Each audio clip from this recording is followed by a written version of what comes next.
Hola, ¿qué tal, habitantes de La Gruta? Mi nombre es Jesús García y este es el nuevo espacio en YouTube para la poesía, La Gruta Poética.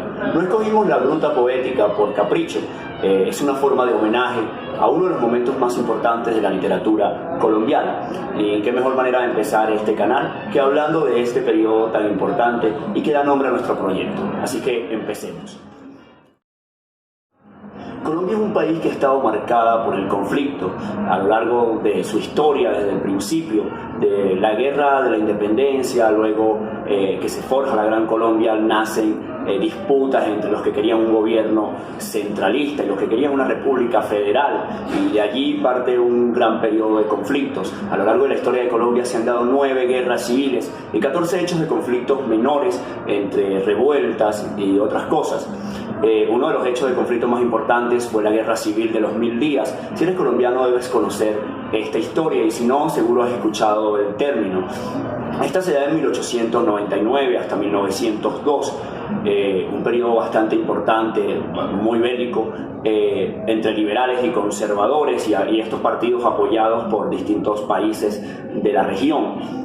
Sin embargo, pese a lo hostil de este periodo, que llegó a acabar con la vida de 100.000 personas en una población de tan solo 4 millones de habitantes, sin embargo, surgen espacios para la literatura. Surgen 2 de los más importantes colectivos de la literatura colombiana, y de eso quisiéramos hablar hoy.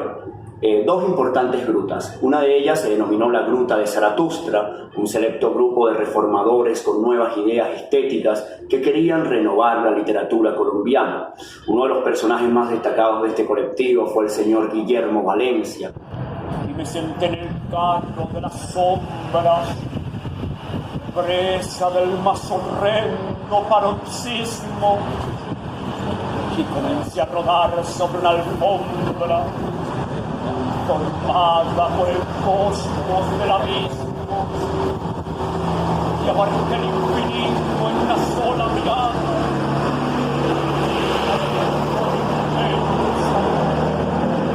Y del tiempo la gigante ola rodar al precipicio de lo inmenso, y vi la eterna procesión de mundos a través del lomo desvarío, rodar por 2 ignotos y profundos senos, inescrutables del vacío, y llamé a Dios con penetrante acento, con un acento penetrante y hondo, que atravesó rasgando el firmamento, sin encontrar del firmamento el fondo. Mas nadie respondióme en mi agonía.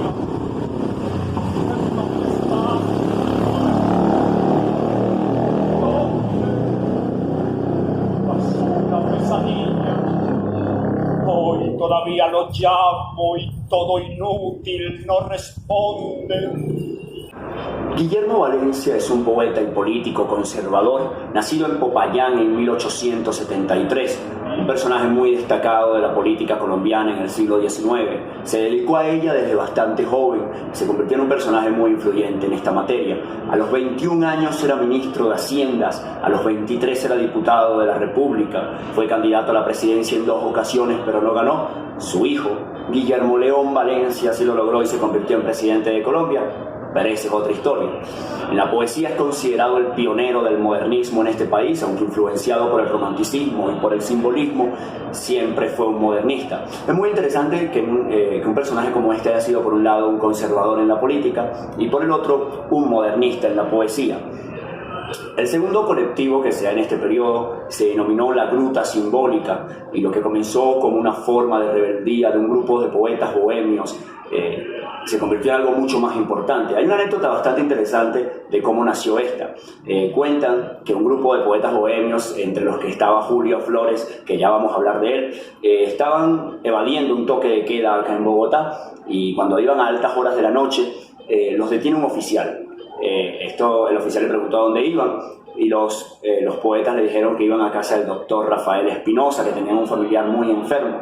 El oficial los acompañó y cuando llegaron a la casa del doctor, el doctor confirmó la historia, cosa que era mentira. A partir de allí se abre un espacio en la casa del doctor Rafael Espinosa, donde se empezaron a realizar estas reuniones de la gruta. Al principio solo se llamaba la gruta y empezaron a decirle la gruta simbólica como una forma de mofa, de chiste, a lo que era el simbolismo.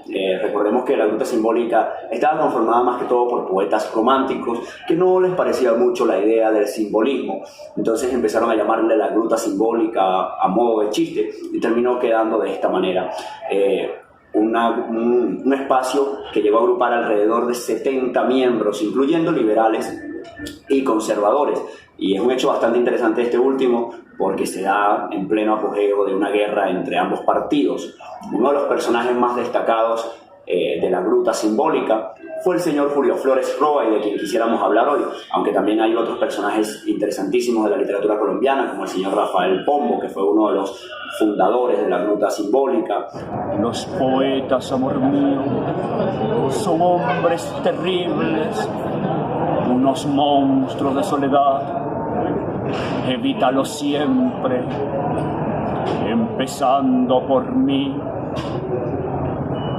Los poetas, amor mío, son para leerlos, pero no hagas caso a lo que hagan con sus vidas. Julio Flores nace en Chiquinquirá, Boyacá, en 1867. En 1881 se viene a la ciudad de Bogotá y acá pasa parte importante de su vida. Julio Flores viene de una familia fundamentalmente liberal, su padre y sus hermanos lo eran, y él no era la excepción, excepto su madre. Como dato curioso, su madre era conservadora, una mujer conservadora dentro de una familia bastante liberal.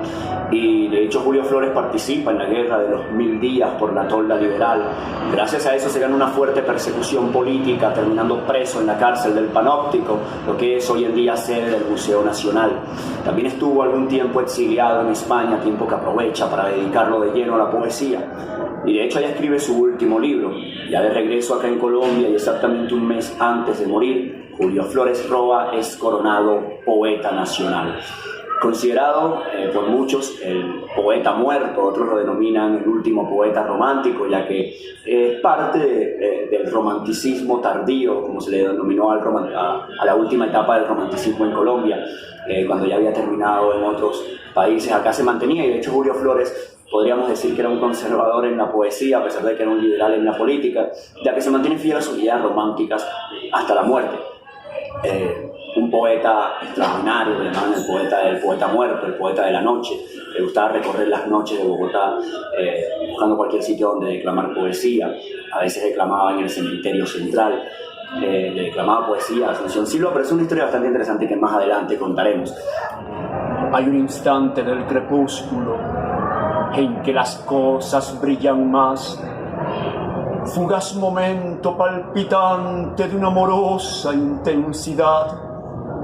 Se aterciopelan los remajes, pulen las torres su perfil, burila un ave su silueta sobre el plafondo de zafir. Muda la tarde, se concentra para el olvido de la luz, y la penetra un don suave de melancólica quietud, como si el orbe recogiese todo su bien y su beldad, toda su fe, toda su gracia, contra la sombra que vendrá. Mi ser florece en esa hora de misterioso florecer. Llevo un crepúsculo en el alma de ensoñadora placidez. En él revientan los renuevos de la ilusión primaveral, y en él me embriago con aromas de algún jardín que hay más allá. Así que si te interesa conocer más de este maravilloso mundo que es la poesía, te invito a suscribirte a nuestro canal La Gruta Poética y a seguirnos en las redes sociales, en Facebook e Instagram, La Gruta Poética, para que conozcas más de este maravilloso mundo, de su historia, de sus personajes, los personajes que marcaron la literatura, en este caso colombiana, pero vamos a seguir hablando de distintos países y también de los que actualmente están haciendo algo por la poesía en sus distintos espacios. Bogotá y Colombia está llena de poesía y este canal pretende documentarlos. Muchísimas gracias y hasta un próximo video.